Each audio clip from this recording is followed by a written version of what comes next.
बिहार से लौटकर बिहार की बात में आप सभी दर्शकों का हार्दिक अभिनंदन और स्वागत है। नमस्कार, मैं Rakesh Kumar. The untold stories bye Rakesh Kumar YouTube channel में आप सभी दर्शकों का फिर से एक बार अभिनंदन है, स्वागत है। आज जो है बात करते हैं कि क्या संविधान निर्माताओं में दूरदर्शिता की कमी थी जो आगे आने वाले 50-100 साल को नहीं समझ पाए, या फिर जब 42वां संविधान संशोधन 1976 में हुआ था तो जो 3 शब्द जोड़े गए जिस पे आज विवाद है, समाजवादी, पंथ निरपेक्ष, जो शब्द जोड़े गए उन शब्दों के साथ ही एक शब्द और नहीं जोड़ा जाना चाहिए था जिसकी हम चर्चा करेंगे। क्या उसमें एक भ्रष्टाचार शब्द भी नहीं जोड़ा जाना चाहिए था? आज के परिप्रेक्ष्य में जब पूरे देश में, बिहार सहित तमाम राज्यों में भ्रष्टाचार से पब्लिक त्राहिमाम है, वैसी स्थिति में मेरे हिसाब से प्रस्तावना में एक संशोधन होना चाहिए था। जो प्रस्तावना के मूल शब्द हैं, अगर उनको देखें तो हम भारत के लोग भारत को एक प्रभुत्व संपन्न लोकतंत्रात्मक गणराज्य बनाने के लिए तथा इसके समस्त नागरिकों को सामाजिक, आर्थिक, राजनीतिक न्याय, आगे बढ़ते जाइए और अंत में है कि 26 नवंबर 1949 को एतद द्वारा इस संविधान को अंगीकृत, अधिनियमित और आत्मर्पित करते हैं। हम भारत के लोग की तरफ से जो संविधान सभा है वह इस तरह के संविधान को, यानी भारत के लोगों में जो है शक्तियां हैं वह सौंपी थी और उसे सर्वशक्ति संपन्न बनाया था। लेकिन जो बाद का काल है, कालांतर है, या तो उनमें दूरदर्शिता की कमी रह गई थी या कालांतर में चीज़ों ने ऐसा करवट लिया कि आज के समय में मुझे तो लगता है कि संविधान के प्रस्तावना में इस बात का उल्लेख होना चाहिए, संशोधन करके इस बात को जोड़ दिया जाना चाहिए जिसके शब्द इस तरह के हों। हम भारत के लोग भारत को संपूर्ण प्रभुत्व संपन्न लोकतांत्रिक गणराज्य बनाने के लिए तथा इसके समस्त नागरिकों को भ्रष्टाचार की बलि वेदी पर चढ़ाने के लिए, और बाकी चीज़ें वही रहें, 26 नवंबर 1949 को एतद द्वारा इस संविधान को अंगीकृत, अधिनियमित और आत्मर्पित करते हैं। आपको लग रहा कि कैसी अटपटी बातें हो रही हैं, कैसे, क्या मैं किस तरह की बातें कर रहा हूं? आपको भी सुनकर के अटपटा लग रहा होगा, लेकिन ये अटपटी बात नहीं है। आज के संदर्भ में जिस तरह से भ्रष्टाचार जो है पूरे तंत्र में घुस चुका है, प्रवेश कर चुका है, वैसी स्थिति में यह प्रस्तावना के सबसे जायज शब्द होंगे, ऐसी मेरी राय है। और देर सवेर आप भी सहमत होंगे। जो लोग तंत्र से जूझ रहे होंगे, जिन लोगों का तंत्र से पाला पड़ रहा होगा और भ्रष्टाचार आंखों के सामने दिख रही होगी, वे तो पूरी तरह मुझसे सहमत होंगे।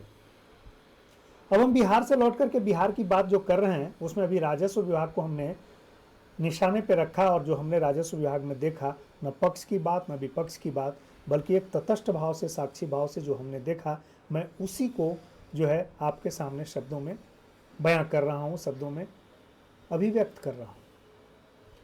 तो आप देख रहे हो कि राजस्व विभाग की मैं बात कर रहा हूं, राजस्व कर्मचारियों के ठसक की बात कर रहा हूं जिन्हें आप हल्का कर्मचारी कहते हैं, और उसी क्रम में मेरी बातों पर जो मुहर लगती दिख रही है कि कल की घटना है कि सिरदला एक प्रखंड है, अंचल ऑफिस है, जो कि बिहार के वर्तमान नवादा जिले में है। सिरदला अंचल कार्यालय, उस अंचल कार्यालय में एक राजस्व कर्मचारी, जिन्हें आप हल्का कर्मचारी कह सकते हैं, रणजीत कुमार थे, जिनकी पोस्टिंग थी। वे कल 50,000 रुपया लेते हुए रंगे हाथ पकड़े गए। तो जिस बात राजस्व विभाग में, जिस भ्रष्टाचार की मैं बात कर रहा हूं, निगरानी विभाग उसकी लगातार पुष्टि भी कर रहा है, लेकिन यह पुष्टि तब हो रही है जब इसके कोई कॉन्क्रीट या जो साक्ष्य मिल पा रहे हैं जिसे सत्यापित कराया जा सके। लेकिन क्या आम पब्लिक के बस की बात है कि जो भ्रष्टाचार, जो मांग उनसे की जा रही है, उन्हें जो है रिकॉर्ड कर सकें या उसके साक्ष्य जो उपलब्ध करा सकें? यह संभव नहीं है। मैंने शुरू में ही बताया था कि जब आप किसी भी अंचल कार्यालय में आज के समय में जाते हैं तो सबसे पहले आपके थैले, बैग जो है अंचल गार्ड के द्वारा बाहर रखवा लिया जाता है, मोबाइल ऑफ करा लिया जाता है। तो फिर कॉन्क्रीट एविडेंस की बात कहां से आएगी? आम पब्लिक इसे कैसे जुटा पाएगी? ये सबसे बड़ा यक्ष प्रश्न है। जब हम कॉन्क्रीट एविडेंस नहीं जुटा पाएंगे, जब हम भ्रष्टाचार में संलिप्तता के साक्ष्य नहीं दे पाएंगे, तब तक जो है निगरानी की भी कार्रवाइयाँ नहीं हो पाती। भ्रष्टाचार को आप वहाँ जा कर के देख सकते हैं, महसूस कर सकते हैं, और इसकी जो भ्रष्टाचार की जो कार्यालयों में उपस्थिति आज के समय में, मैं तो समझता हूँ कि बिहार में इसकी ज़्यादा, अन्य प्रदेशों में भी यही स्थिति होगी कमोबेश। वह बिल्कुल भगवान की तरह है, महसूस सब करते हैं, उसकी शक्ति को सब पहचानते हैं, लेकिन दर्शन उसे आप जो है साक्षात दर्शन नहीं कर सकते हैं। साक्षात दर्शन करने के लिए आपके पास, उसे नज़रबंद करने के लिए, उसे साक्ष्य जुटाने के लिए अब तमाम कार्यालयों में यह व्यवस्था कर दी गई है कि आप मोबाइल के साथ नहीं जा सकते, आप थैले बैग के साथ नहीं जा सकते। जैसा कि मैंने बताया, एक कार्यालय में मेरे भी जो है मोबाइल जमा करा लिए गए, बैग जमा करा लिए गए, बस एक कागज़ के साथ में गया था। हर आदमी, हर व्यक्ति, जो सामान्य व्यक्ति है, इतना एक्सपर्ट भी नहीं होता कि अपने साथ खुफिया कैमरे का इस्तेमाल कर सके। अगर वह पकड़ा गया तो उसे जेल जाना हो, क्योंकि ऑफिशियल सीक्रेट एक्ट 1923 है। अधिकारी सीधा आरोप लगाएंगे कि यह जो है हमारी गुप्तचरी कर रहा था, कुछ ऐसी स्थिति भी आ सकती है। तो मैं इसी कहानी को आगे बढ़ा रहा हूं कि जो मैं बिहार से लौट करके बिहार तक की बात कर रहा हूं, बिहार की बात कर रहा हूं, जिसमें मैं अभी राजस्व विभाग को देख रहा हूं, उसी पर एक मुहर लगाती हुई एक घटना घटी है नवादा के सिरदला अंचल कार्यालय में, जहां रंजीत कुमार जो हल्का कर्मचारी हैं 50,000 रुपये लेते पकड़े गए। शिकायत किया उमेश प्रसाद यादव ने, 10 जुलाई 2025 को शिकायत की गई थी और 50,000 रिश्वत की मांग की गई थी म्यूटेशन के लिए, डिमांड रन कराने के लिए, यानी स्वामित्व के स्थानांतरण के लिए। रिश्वत के पैसे जो है तय हो गए 50,000 रुपये।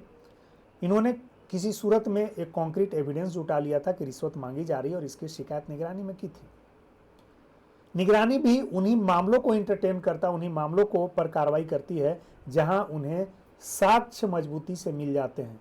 साक्ष्य जुटाने के लिए आपको हर तरह के हथकंडे अपनाने होंगे, जो आम आदमी के बस की बात नहीं है। जब निगरानी को उमेश प्रसाद यादव ने साक्ष्य दिया तो वैसी स्थिति में निगरानी ने कार्रवाई करी और कल की घटना है, सिरदला प्रखंड संचार कार्यालय में निगरानी की टीम ने धावा बोला और 50,000 रुपये लेते जो है हल्का कर्मचारी रणजीत कुमार को, जो रण जीतने में माहिर थे, भ्रष्टाचार के रण को जीतने में माहिर समझे जाते थे, कल वह रण हार गए। कहीं न कहीं वे रण छोड़ साबित हुए और पकड़े गए। रण हारने की बात है, अधिकारियों और कर्मचारियों के बीच में इस बात की चर्चा जरूर होगी, पकड़ा कैसे गया, कितना बेवकूफ़ था जो पकड़ा गया। हम लोग तो इतना करते हैं, कोई पकड़ने वाला नहीं और कभी पकड़े भी नहीं जा सकते। कुछ इस तरह की भी चर्चाएं कर्मचारियों में और विभागों में चलने लगी होगी। पैसे, रिश्वत के पैसे में इतनी ताकत होती है, आप इस ताकत को समझिए कि जब रणजीत कुमार का हाथ धुलवाया निगरानी ने पानी में, सादे पानी में, साफ पानी में, तो पानी का रंग जो है गुलाबी हो गया। यह ताकत है। इसी ताकत को जो है भ्रष्टाचारी अधिकारी और कर्मचारी अपनी मजबूती समझते हैं, उसी ताकत के साथ अपने आप को और ताकतवर बना लेते हैं। इस ताकत को जो है महसूस आम पब्लिक भी करती है, लेकिन वह लाचार है, बेबस है, वह कुछ कर नहीं पाती है क्योंकि उसके बस की कुछ नहीं हो पाती है। डीएसपी जो निगरानी विभाग के थे आदित्य राज, उन्होंने कहा कि इस तरह की कार्रवाई हुई और इसमें इन्हें 50,000 रुपये लेते गिरफ्तार किया गया है और पानी भी, जब हाथ धुलवाया गया तो पानी भी गुलाबी हो गया, इसके भी प्रमाण है। इसके बाद जो मुखिया प्रतिनिधि हैं वहाँ के राजकुमार जी, उन्होंने कहा कि सिरदला के सीओ अभिनव राज भी इसमें शामिल है और वो भी देर सवेर, उन्होंने दावा किया कि देर सवेर उन्हें भी जेल जाना है। उन्होंने कई चौंकाने वाले दावे किए। मुखिया प्रतिनिधि राजकुमार जी ने बताया कि जो सीओ अभिनव राज हैं सिरदला के, वे मुख्य सचिव की भी बात नहीं मानते हैं, प्रधान सचिव की भी बात नहीं मानते हैं और सबको दरकिनार कर ये जो कर्मचारियों के मार्फत से अपना राज चलाते हैं और वसूली को धड़ल्ले से अंजाम तक पहुंचाते हैं। मैं एक प्रकरण जिसमें मैं बीडीओ साहब का नाम नहीं लेना चाहूँगा, एक हमारे जानकार थे, वे उत्तर प्रदेश के रहने वाले थे, संभवतः कानपुर या प्रयागराज नगर के रहने वाले थे। हर 15 दिन पे रविवार को ट्रेन से घर भागते थे। सेकंड क्लास एसी में उनकी टिकट होती थी। पता चलता था कि इतने पैसे उनके पास कैश हो गए हैं कि अब उसे ना तो कार्यालय में रखा जा सकता था, ना आवास में रखा जा सकता था। तो प्रति सप्ताह वो ट्रेन की यात्रा करके, सुरक्षित यात्रा करके, सुरक्षित तरीके से अपनी कमाई गए रकम को, जो नगद हुआ करते थे, उस रकम को पहुंचा दिया करते थे। और उस कमाई के जो बीच की स्थितियां बनती थी, जनप्रतिनिधियों से लेकर के सब जो जिस मार्फत से भी पैसे आते थे, उनका ड्राइवर वह बीच का माध्यम बनता था। और कर्मचारी तो अधीनस्थ होते ही थे। तो अधीनस्थ कर्मचारियों के अलावा उनका ड्राइवर भी रकम थामने का, रकम को रखने का और रेलवे स्टेशन तक सुरक्षित पहुंचाने का वह माध्यम बनता था। प्रति सप्ताह 15 दिन पे 15-20 दिन, महीना नहीं पार होने देते थे, क्योंकि कैश इतनी मात्रा में हो जाती थी, उन्हें लगता था कि कहीं निगरानी मेरे घर पे धावा बोल देगी तो मेरा क्या होगा। तो सिरदल्ला के जो सीईओ हैं अभिनव राज, उन पर भी इतने ही आरोप लगे हैं। अब महज मुखिया प्रतिनिधि के आरोप में यह बात तो स्पष्ट है कि सभी अंचल कार्यालयों में लगभग यही स्थिति है। कोई आरोप लगा पा रहा, कोई नहीं लगा पा रहा, लेकिन सभी अंचल कार्यालयों में लगभग यही स्थिति है। लेकिन लगे हाथ मुखिया जी से भी एक सवाल पूछ लिया जाए। जो प्रधानमंत्री आवास योजना के तहत जो राशियां जाती हैं, क्या मुखिया जी उसमें कमीशन नहीं लेते हैं? जो आवास सहायक हैं, उससे जो 30-40 हज़ार रुपये की वसूली हो रही है प्रति आवास, उसमें क्या मुखिया जी का कट नहीं जाता? क्या प्रतिनिधि उसको नहीं संभालते हैं? एक सवाल तो मैं यहीं छोड़ दिया जाता हूँ। अब मैं पीछे की घटना पे आता हूँ कि जैसे ही मैं सीओ कार्यालय गया, बूढ़े बाबा को मैंने डांट खाते हुए देखा। मैंने भी बड़े ही दबे जुबान से अंचल अधिकारी को बताया कि मुझे कर्मचारी इस तरह की ज़रूरत है, इसी तरह का काम इस सिलसिले में मैं आया हूँ। तो उन्होंने कहा कि जाइए आप राजस्व कर्मचारी जी को लेकर के आइए, जो आपके पंचायत के। मैं फिर कर्मचारी जी के पास पहुँचा। कर्मचारी जी अपने स्थान पे नहीं थे, तो पता करना शुरू किया कैंपस में कहाँ है। तो कर्मचारी जी के अलग अलग ठिकाने थे। जिस कुछ लोगों से जो व्यक्तिगत रूप से मिले थे, उस पेड़ के किनारे, उस कमरे में, कैंपस के बाहर चाय दुकान पे, इस तरह से वो घूम घूम करके लोगों से मिल रहे थे और एक परिक्रमा कर रहे थे। अब उस अकेले में घूम घूम करके अकेले में मिलने की वजह एक ही हो सकती है कि जो कैश थामने की बात होगी वह बड़ी आसानी से हो जाए और उसका किसी भी तरह का कोई रिकॉर्डिंग या किसी भी तरह की कोई जो है साक्ष्य किसी को न मिल पाए। शायद यही वजह रहा होगा, क्योंकि अगर जो पब्लिक का काम है, सार्वजनिक काम है, तो उसमें कर्मचारी जी का एक एक करके पेड़ के किनारे मिलना, उधर ले जा कर के मिलना, उधर ले जा कर के मिलना, यहाँ मिलना, वहाँ मिलना, इस तरह की स्थितियाँ जो है नहीं हो सकती है। मैं खोजते खोजते किसी पेड़ के किनारे कर्मचारी जी किसी से मिल रहे, तो रुकिए 5 मिनट बाद आइएगा, अभी मैं किसी से बात कर रहा हूँ। मैं गया, कहा कि सीओ साहब को अगर बुलाना होगा तो मुझे बुला लेंगे, फ़ोन करेंगे, आपके कहने पर मैं सीओ कार्यालय क्यों जाऊँ? आप क्यों मेरे पीछे पड़े हुए हैं बेकार की बेवजह बात में? मैं सीओ कार्यालय नहीं जाने वाला हूँ। सीओ साहब को अगर मेरी ज़रूरत होगी तो ये मुझे खुद कॉल करेंगे। ऐसी नसीहत हमें कर्मचारी जी ने दिया। अब जरा कर्मचारियों के ठसक की बात करें। मैंने कहा था कि हल्का कर्मचारी आज के समय में हल्का नहीं है। इस बात को आप इस तरह से समझ सकते हैं। हर एक हल्का कर्मचारी ने एक सहायक, निजी सहायक की नियुक्ति कर रखी है। वह निजी सहायक उसी पंचायत का कोई व्यक्ति होता है और एक के बाद उत्तरोत्तर अगर एक कर्मचारी जाते हैं कहीं ट्रांसफ़र होकर के, स्थानांतरित होकर के, तो ये बता जाते हैं कि हमारे निजी सहायक वो थे और विश्वसनीय आदमी है। वह जो निजी सहायक होता है उनका फाइल बस्ता ढोता है, अधिकांश फाइल बस्ते उसके यहाँ होते हैं। और किसी भी व्यक्ति का कोई कार्य होता है तो सबसे पहले उस कर्मचारी जी के निजी सहायक से मिलता है। निजी सहायक सारी डीलिंग होती है, सारे पैतरे वहीं तय किए जाते हैं, कितना लेना है, कितना देना है, कितना पहुंचाना है, सारी चीज़ें वहीं तय की जाती है। पूरी ट्रांसपेरेंसी से, पूरी पारदर्शिता के साथ तय होती है और कर्मचारी जी के डिमांड को वहीं रखवा लिया जाता है। और उस कट को, अपना कट जो 10% का होता है, उस कट को जो कर्मचारी सहायक हैं वह रख लेते हैं और बाकी के पैसे को पूरी ईमानदारी से बताते कि इतने प्राप्त हुए हैं फलां जी से और इतना आपको, इतने पे बात फाइनल हुई थी और इतना मैं आपको पहुंचाने आ जाऊंगा।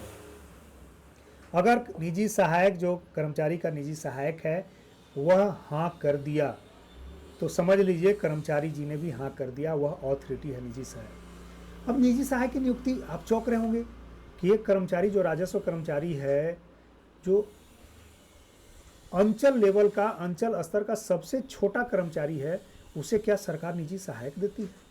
क्या प्राइवेट जो है असिस्टेंस के लिए कोई असिस्टेंट देती है?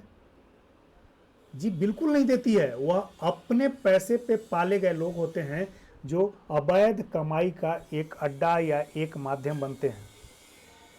तो सभी कर्मचारियों का, सभी राजस्व कर्मचारियों का कोई ना कोई निजी सहायक है। मैं किसी का नाम नहीं लूंगा, आप पता कर सकते हैं। अब हम आगे की बात करते हैं कि उनका और ठसक क्या है।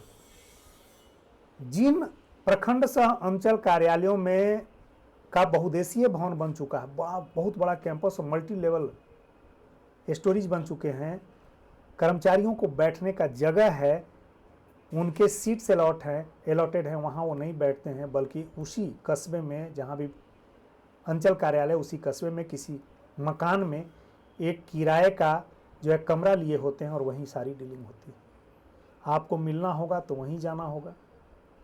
और मकान सामान्यतः वैसे व्यक्ति का होता है जो उस शहर का, उस कस्बा का दबंग होता है कि कोई भी आंच अगर कर्मचारी जी पे आम पब्लिक की तरफ से आने वाली है तो उसका आड़ वह बर्दाश्त करता है उस रेंट के एवज में, और कुछ उनका जो काम होता होगा वो करा देते होंगे, इतना ही कुछ रहता होगा। यह भी एक भ्रष्टाचार का अड्डा है जहाँ पर इस तरह से जो राजस्व कर्मचारी हैं, जो भारी होकर के जो है करप्शन को अंजाम तक पहुँचाते हैं। अंचल कार्यालय में जब आप जाएंगे तो आपको राजस्व कर्मचारी से अगर भेंट करना होगा तो आपको हर 5-7 मिनट वो ठिकाने बदलते रहते हैं, आपको पूरे अंचल कार्यालय परिसर में बाहर। इसके अलावे कई ऐसे ठिकाने हैं जो अंचल कार्यालय के आसपास, जो चाय की दुकानें होती हैं, जो समोसे की दुकानें होती हैं, जलपान की दुकानें होती हैं, वह भी ठिकाना होता है राजस्व कर्मचारियों का या कार्यालय के सहायकों का, जहां वो खुद पैसे न लेकर के, सीधा पैसे लेने में अगर किसी तरह की कोई आशंका दिख रही होती है तो कहते हैं जाओ चाय वाले को दे दीजिएगा और कहिएगा कि हमसे बात कर लेगा। तो यह भी एक ठिकाना है और रेट के मुताबिक चाय वाले की चाय बिकती है, और कुछ मिल जाता होगा तो मैं इसमें कह नहीं सकता। मैं औरंगाबाद के कई ऐसे राजस्व कर्मचारियों का जो सेवानिवृत्त हो चुके हैं, सिर्फ राजस्व कर्मचारी रहे हैं, राजस्व कर्मचारी से ही वे रिटायर किए, ज्वाइन भी किए थे और रिटायर भी किए। कई साल तक उन्होंने वेतन नहीं लिया क्योंकि उन पर कोई कार्रवाई विभागीय हो जाती थी। अधिकारी जी भी जानते हैं कि अगर उन पर विभागीय कार्रवाई करेंगे, वेतन नहीं मिलेगा तो कोई बात नहीं, वेतन से क्या लेना देना। प्रेमचंद ने नमक के दरोगा कहानी में यह लिखा था कि जो सैलरी है, तनख्वाह है, वह पूर्णिमा के चांद की तरह, जो रिश्वत है वही जो है चीज़ों को आगे बढ़ाती, ऐसा लिखा है। शब्द उनके नहीं हैं जो मैं नहीं ले पाया हूँ, पूरी तरह याद नहीं, लेकिन भाव यही कुछ है। तो कई ऐसे कर्मचारी हैं, राजस्व कर्मचारी औरंगाबाद से तमाम शहरों में आप देख सकते हैं जिनके आलीशान बंगले, शहर के आउटस्कर्ट में 10-5 बीघा जमीनें। तो लगभग यही स्थिति सारे राजस्व कर्मचारियों की होती होगी।